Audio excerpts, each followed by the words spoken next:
The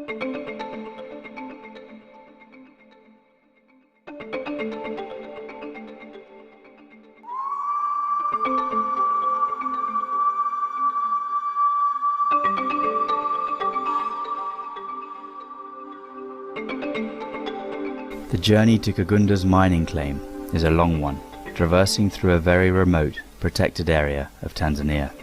The recent long rain season had arrived, and it was tough going. Floods and swollen rivers severely tested our low-ratio four-wheel drive. Once out of the lowlands, the rain recedes, and we progress through classic African savanna towards the distant ridgeline that denotes Kagunda's mining claim. There is very little evidence of human life here, but occasionally we pass members of the Maasai tribe, such as these ladies collecting firewood. More numerous were animals and the ubiquitous safari ant, as evidence in this amazing anthill.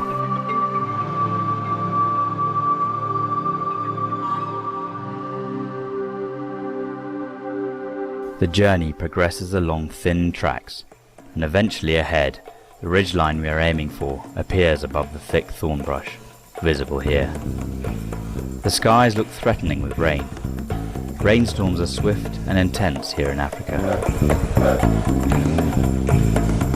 As we approach the ridgeline, the thorn brush becomes steadily thicker, until eventually we break through into a clearing where Kagunda's mining camp lies.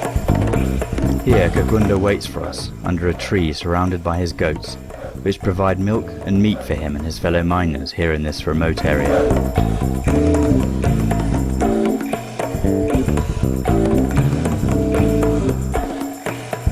The traditional greetings are observed, and we sit under the meeting tree and discuss the weather and the health of the family.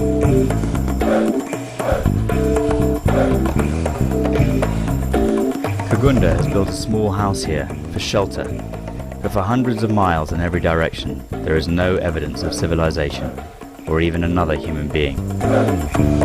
Kagunda and his fellow miners are Maasai and still adopt their traditional way of life. Their goats and cows are their source of sustenance and wealth. This is a boma or stockade, built of thorn brush where the livestock is kept at night to discourage the local lions from making a meal of them. All ex-Tanzanite miners, they work together on a share basis. When the mine produces, they split the proceeds.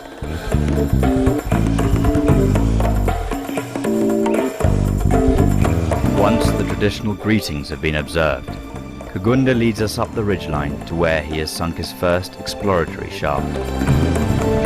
Here you can see the pile of rock and overburden which has been removed from this tunnel.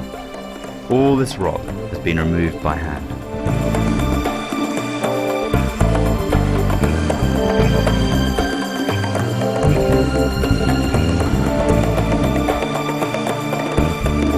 This is the entrance to the first shaft.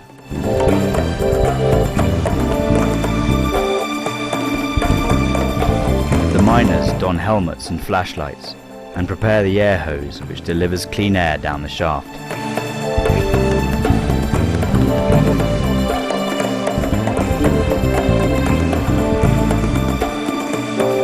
We then proceed downwards.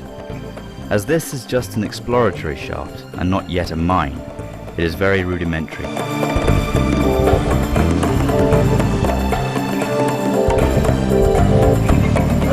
After about 100 meters, we approach the mining face, where the miners have discovered the first evidence of Tsavorite mineralization.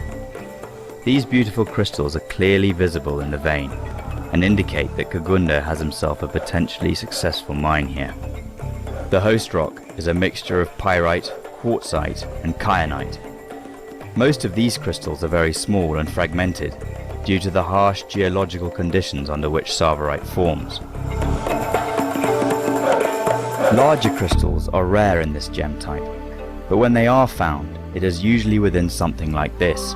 This is a nodule, or potato as the miners call them. It is within these that larger crystals have room to grow, and have been protected from the destructive effects of the folding of the rock over the eons. The discovery of this potato in shaft 1 is a very good sign that Kagunda is on the right track. Emerging from shaft 1, we climb to the top of the ridgeline but the spectacular majesty of this land surrounds us.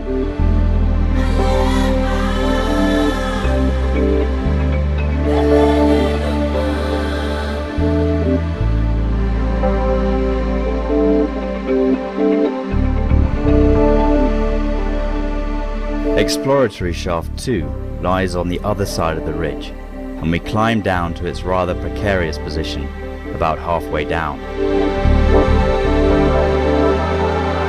Once again, the miners prepare the air hoses and we enter the shaft. It winds its way down to over 150 meters below the Earth's surface.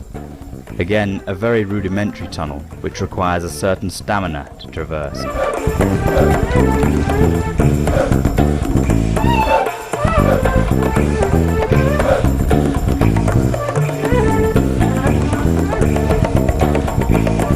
At the mine face, we see evidence of mineralization again.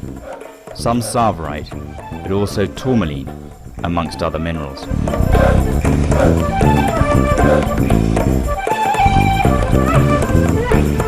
This piece shows excellent Tsavorite mineralization.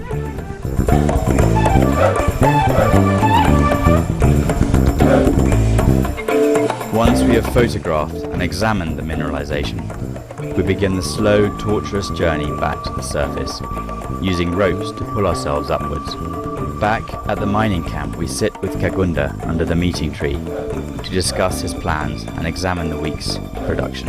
Discussions are in Kiswahili, the national language. English is not understood here in this remote and beautiful place. Chromium. Iko na chromium zaidi.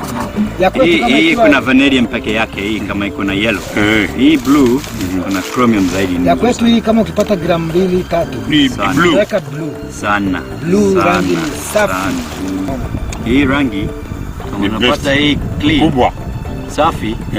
Hii tengeneza hii kabisa. Uta-retire. Utajenga nyumba hapa kubwa. Alafu utakaa na pombe. Na mbuzi ilivyokuwa nyingi. The mining claim contains numerous minerals, aggregates, tourmaline, pyrite, amongst others.